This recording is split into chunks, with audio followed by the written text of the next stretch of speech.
माननीय प्रधानमंत्री नरेंद्र मोदी जी।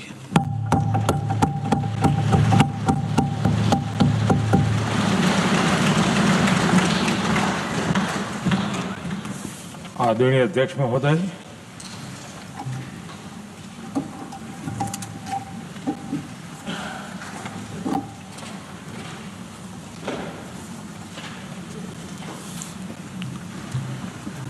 आदरणीय अध्यक्ष महोदय,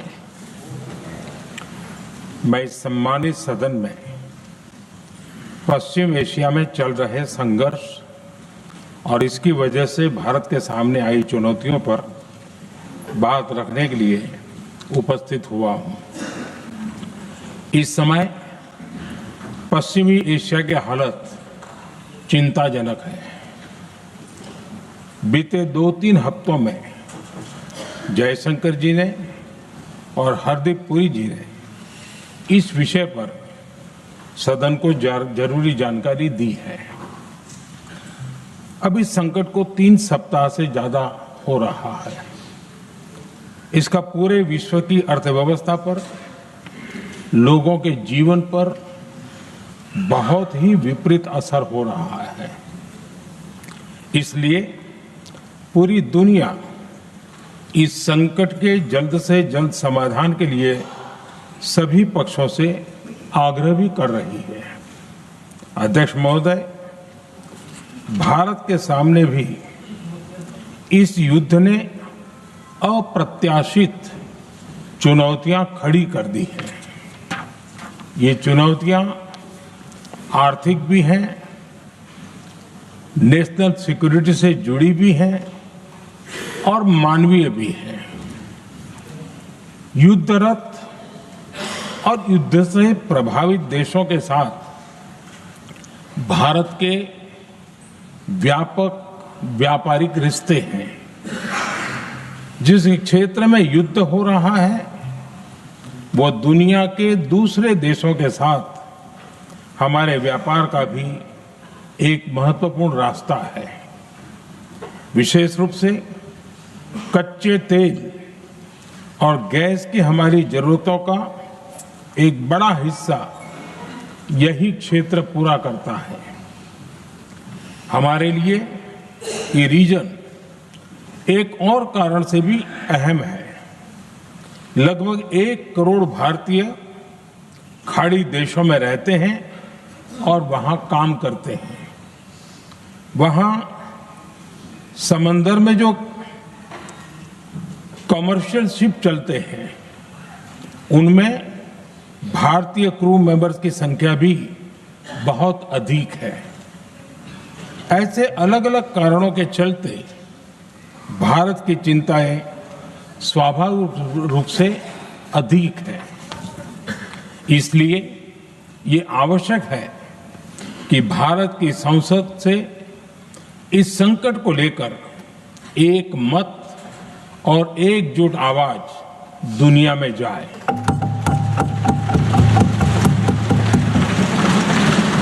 अध्यक्ष जी, जब से ये युद्ध शुरू हुआ है तब से ही प्रभावित देशों में हर भारतीय को जरूरी मदद दी जा रही है। मैंने खुद पश्चिम एशिया के ज्यादातर देशों के राष्ट्राध्यक्षों के साथ 2 राउंड फोन पर बात की है। सभी ने भारतीयों की सुरक्षा का पूरा आश्वासन दिया है। दुर्भाग्य से इस दौरान कुछ लोगों की दुखद मृत्यु हुई है और कुछ घायल हुए हैं। ऐसे मुश्किल हालात में परिवारजनों को आवश्यक मदद दी जा रही है। जो घायल है उनका बेहतर इलाज सुनिश्चित कराया जा रहा है। अध्यक्ष जी, प्रभावित देशों में हमारे जितने भी मिशन हैं वो निरंतर भारतीयों की मदद करने में जुटे हैं। वहां काम करने वाले भारतीय हो या फिर जो टूरिस्ट वहां गए हैं, सभी को हर संभव मदद दी जा रही है। हमारे मिशन नियमित रूप से एडवाइजरी जारी कर रहे हैं। यहां भारत में और अन्य प्रभावित देशों में 24/7 कंट्रोल रूम और आपातकालीन हेल्पलाइन स्थापित की गई है। इनके माध्यम से सभी प्रभावितों को त्वरित जानकारी दी जा रही है। अध्यक्ष जी, संकट की स्थिति में देश विदेश में भारतीयों की सुरक्षा हमारी बहुत बड़ी प्राथमिकता रही है।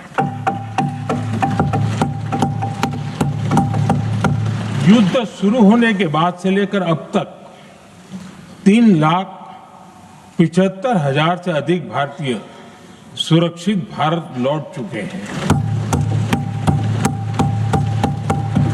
ईरान से ही अभी तक लगभग 1,000 भारतीय सुरक्षित वापस लौटे हैं।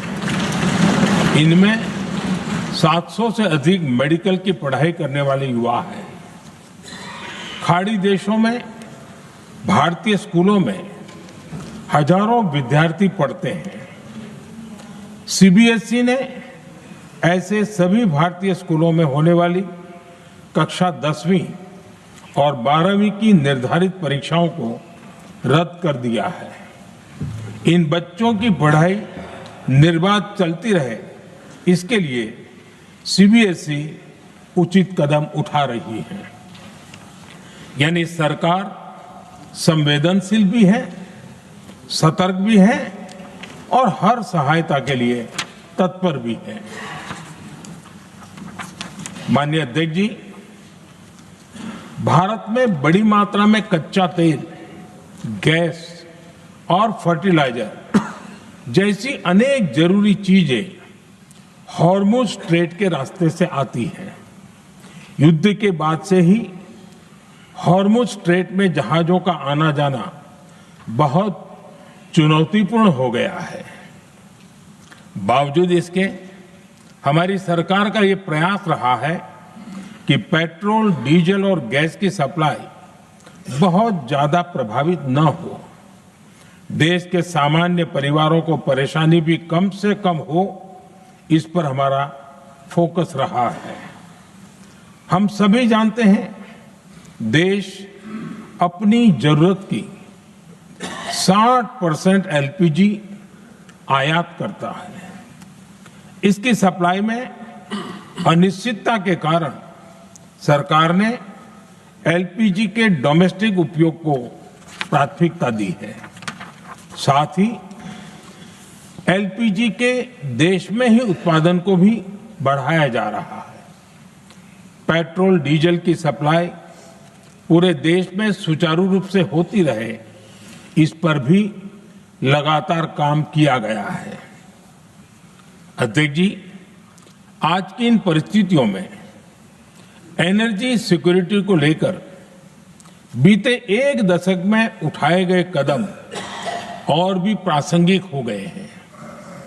भारत ने बीते 11 वर्षों में अपनी एनर्जी इंपोर्ट का डाइवर्सिफिकेशन किया है। पहले क्रूड ऑयल, एलएनजी, एलपीजी ऐसी एनर्जी जरूरतों के लिए 27 देशों से इंपोर्ट किया जाता था। वहीं आज भारत 41 देशों से एनर्जी इंपोर्ट करता है। अध्यक्ष जी, बीते दशक में भारत ने संकट के ऐसे ही समय के लिए कच्चे तेल के भंडारण को भी प्राथमिकता दी है। आज भारत के पास 53 लाख मीट्रिक टन से अधिक का स्ट्रेटेजिक पेट्रोलियम रिजर्व है और 65 लाख मीट्रिक टन से अधिक के रिजर्व की व्यवस्था पर देश काम कर रहा है। हमारी तेल कंपनियों के पास जो रिजर्व रहता है वो अलग है। बीते 11 वर्षों में हमारी रिफाइनिंग कैपेसिटी में भी उल्लेखनीय वृद्धि हुई है। अध्यक्ष जी, सरकार अलग अलग देशों के सप्लायर्स के साथ भी लगातार संपर्क में है। प्रयास ये है कि जहां से संभव हो वहां से तेल और गैस की सप्लाई होती रहे। भारत सरकार गल्फ और आसपास के शिपिंग रूट्स पर निरंतर नजर बनाए हुए है। हमारा प्रयास है कि तेल हो, गैस हो, फर्टिलाइजर हो, ऐसे हर जरूरी सामान से जुड़े जहाज भारत तक सुरक्षित पहुंचे। हम अपने सभी वैश्विक सहयोगियों के साथ निरंतर संवाद कर रहे हैं ताकि हमारे मैरीटाइम कॉरिडोर सुरक्षित रहे। ऐसे प्रयासों के कारण बीते दिनों हॉर्मुज स्ट्रेट में फंसे हमारे कई जहाज भारत आए भी हैं। अध्यक्ष जी, संकट के इस समय में देश की एक और तैयारी भी बहुत काम आ रही है। पिछले 10-11 साल में इथेनॉल के उत्पादन और उसकी ब्लेंडिंग पर अभूतपूर्व काम हुआ है। एक दशक पहले तक देश में सिर्फ 1-1.5% इथेनॉल ब्लेंडिंग कैपेसिटी थी। आज हम पेट्रोल में 20% इथेनॉल ब्लेंडिंग के करीब पहुंच रहे हैं। इसके कारण प्रति वर्ष करीब 4.5 करोड़ बैरल कम ऑयल इंपोर्ट करना पड़ रहा है। ऐसे ही रेलवे के बिजलीकरण से भी बहुत बड़ा फायदा हो रहा है। अगर रेलवे का इतना बिजलीकरण न होता तो हर साल करीब 180 करोड़ लीटर डीजल अतिरिक्त लगता। ऐसे ही हमने मेट्रो का नेटवर्क बढ़ाया है। 2014 में जहां देश में मेट्रो नेटवर्क 250 किलोमीटर से भी कम था, आज ये बढ़कर करीब 1100 किलोमीटर हो गया है। हमने इलेक्ट्रिक मोबिलिटी पर बहुत अधिक बल दिया। केंद्र सरकार ने राज्यों को 15,000 इलेक्ट्रिक बसें चलाने के लिए दी हैं। आज जिस स्केल पर वैकल्पिक ईंधन पर काम हो रहा है, उससे भारत का भविष्य और सुरक्षित होगा।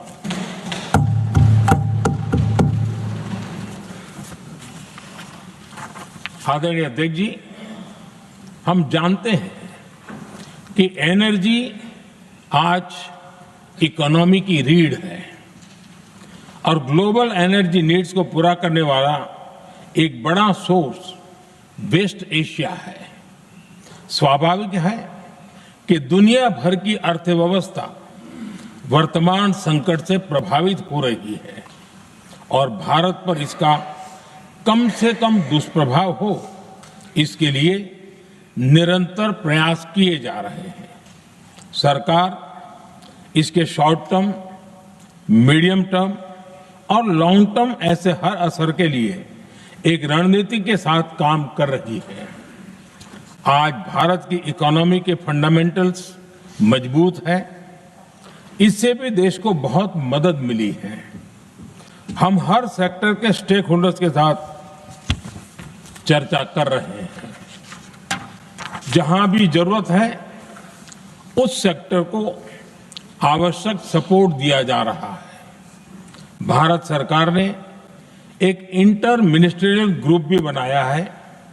ये ग्रुप हर रोज मिलता है और हमारे इंपोर्ट एक्सपोर्ट में आने वाली हर दिक्कत का आकलन करता है और ये ग्रुप आवश्यक समाधान पर भी निरंतर काम करता है। मुझे पूरा भरोसा है कि सरकार और इंडस्ट्री के साझा प्रयासों से हम परिस्थितियों का बेहतर सामना कर पाएंगे।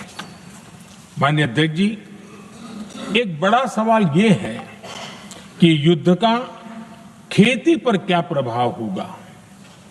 देश के किसानों ने हमारे अन्न के भंडार भर रखे हैं, इसलिए भारत के पास पर्याप्त खाद्यान्न है। हमारा ये भी प्रयास है कि खरीफ सीजन की ठीक से बुआई हो सके। सरकार ने बीते सालों में आपात स्थिति से निपटने के लिए खाद की पर्याप्त व्यवस्था भी की है। अतीत में भी हमारी सरकार ने दुनिया के संकटों का बोझ किसानों पर नहीं पड़ने दिया था। कोरोना और उस समय के युद्धों के दौरान उस समय भी ग्लोबल सप्लाई चेन में डिस्टरप्शन आ गई थी। दुनिया के बाजार में यूरिया की एक बोरी 3,000 रुपये तक पहुंच गई, लेकिन भारत के किसानों को वही बोरी 300 रुपये से भी कम कीमत में उपलब्ध कराई गई। अध्यक्ष जी, देश के किसानों को इस प्रकार के संकटों से बचाने के लिए भी बीते वर्षों में अनेक कदम उठाए गए हैं। पिछले एक दशक में देश में 6 यूरिया प्लांट शुरू किए गए हैं। इससे सालाना 76 लाख मैट्रिक टन से अधिक की यूरिया प्रोडक्शन कैपेसिटी जुड़ी है। इस दौरान डीएपी और एनपीकेएस जैसी खाद का घरेलू उत्पादन भी करीब 50 लाख मैट्रिक टन बढ़ाया गया है। इतना ही नहीं, तेल और गैस की तरह खाद के आयात को भी डाइवर्सिफाई किया गया है। ऐसे ही डीएपी और एनपीके के आयात के लिए भी हमने अपने विकल्पों को विस्तार किया है। अध्यक्ष जी, सरकार ने देश के किसानों को made in India nano urea का विकल्प भी दिया है। सरकार किसानों को प्राकृतिक खेती के लिए भी प्रोत्साहित कर रही है। पीएम कुसुम योजना के तहत किसानों को 22 लाख से ज्यादा सोलर पंप दिए गए हैं। इससे भी डीजल पर उनकी निर्भरता कम हुई है।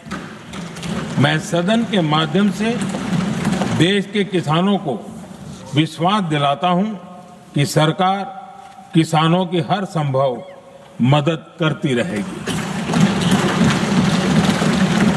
आदरणीय अध्यक्ष जी, युद्ध का एक बहुत बड़ा चैलेंज ये भी है कि भारत में गर्मी का मौसम शुरू हो रहा है। आने वाले समय में बढ़ती गर्मी के साथ बिजली की डिमांड बढ़ती जाएगी। फिलहाल देश के सभी पावर प्लांट्स के पर्याप्त कोल स्टॉक उपलब्ध है। भारत ने लगातार दूसरे साल 100 करोड़ टन कोयला उत्पादन करने का रिकॉर्ड बनाया है। पावर जनरेशन से लेकर पावर सप्लाई तक के हमारे सभी सिस्टम की निरंतर मॉनिटरिंग भी की जा रही है और सरकार की तैयारियां उसको रिन्यूएबल एनर्जी से भी मदद मिली है। बीते दशक में रिन्यूएबल एनर्जी की तरफ देश ने बड़े कदम उठाए हैं। आज हमारी total install power generation capacity का आधा हिस्सा रिन्यूएबल सोर्स से आता है। हमारी कुल रिन्यूएबल क्षमता आज 250 गीगावाट के ऐतिहासिक आंकड़े को पार कर गई है। बीते 11 वर्षों में देश ने अपनी सोलर पावर कैपेसिटी करीब 3 गीगावाट से बढ़ाकर 140 गीगावाट तक पहुंचाई है। बीते वर्षों में देश में करीब 40 लाख रूफटॉप सोलर लगे हैं। इसमें पीएम सूर्यघर मुफ्त बिजली योजना से भी लोगों को काफी मदद मिली है। गोवर्धन योजना के तहत देश में आज 200 कॉम्प्रेस बायोगैस प्लांट भी काम करना शुरू कर चुके हैं। ये सारे प्रयास आज देश के बहुत काम आ रहे हैं। सरकार ने भविष्य की तैयारी और बढ़ाते हुए शांति एक्ट माध्यम से देश में न्यूक्लियर एनर्जी के उत्पादन को भी प्रोत्साहित किया है। कुछ ही दिन पहले small hydro power development scheme को भी हरी झंडी दी गई है, जिससे अगले 5 वर्षों में 1500 मेगावाट नई हाइड्रो पावर कैपेसिटी जोड़ी जाएगी। आदरणीय अध्यक्ष जी, जहां तक डिप्लोमेसी की बात है, भारत की भूमिका स्पष्ट है। शुरुआत से ही हमने इस संघर्ष को लेकर अपनी गहरी चिंता व्यक्त की है। मैंने स्वयं भी पश्चिम एशिया की सभी संबंधित नेताओं से बातचीत की है। मैंने सभी से तनाव को कम करने और इस संघर्ष को खत्म करने का आग्रह किया है। भारत ने नागरिकों, एनर्जी और ट्रांसपोर्ट से जुड़े इंफ्रास्ट्रक्चर पर हमलों का विरोध किया है। कमर्शियल जहाजों पर हमला और हॉर्मुज स्ट्रेट जैसे अंतर्राष्ट्रीय जलमार्ग में रुकावट अस्वीकार्य है। भारत डिप्लोमेसी के जरिए युद्ध के इस माहौल में भी भारतीय जहाजों के सुरक्षित आवागमन के लिए निरंतर प्रयास कर रहा है।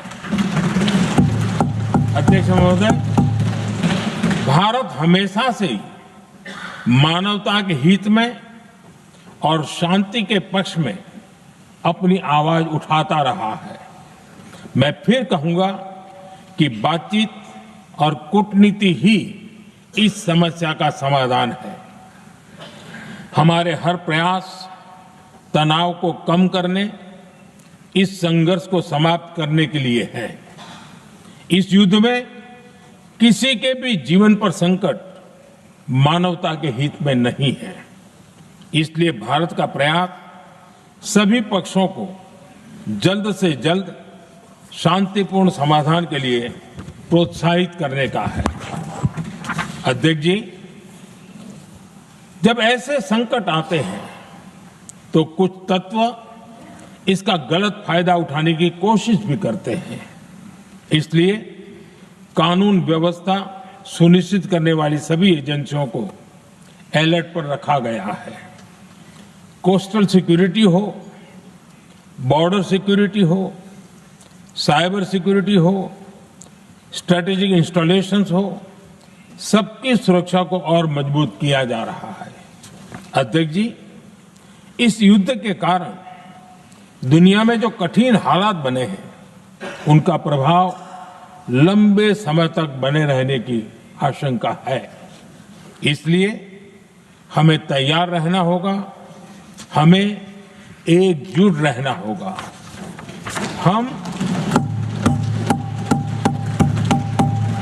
हम कोरोना के समय भी एकजुटता से ऐसी चुनौतियों का सामना कर चुके हैं। अब हमें फिर से उसी तरह तैयार रहने की आवश्यकता है। धीरज के साथ, संयम के साथ, शांत मन से हमें हर चुनौती का मुकाबला करना है और यही हमारी पहचान है, यही हमारी ताकत है। और हां, हमें बहुत सावधान और सतर्क भी रहना है। हालात का फायदा उठाने वाले झूठ फैलाने का प्रयास करेंगे, ऐसे लोगों की कोशिशों को सफल नहीं होने देना है। मैं देश की सभी राज्य सरकारों से भी इस सदन के माध्यम से आग्रह करूंगा, ऐसे समय में कालाबाजारी करने वाले, जमाखोरी करने वाले एक्टिव हो जाते हैं। इसके लिए कड़ी मॉनिटरिंग जरूरी है। जहां से भी ऐसी शिकायतें आती हैं, वहां त्वरित कार्रवाई होनी चाहिए। देश की हर सरकार और देश का हर नागरिक जब मिलकर चलेंगे तो हम हर चुनौती को चुनौती दे सकते हैं।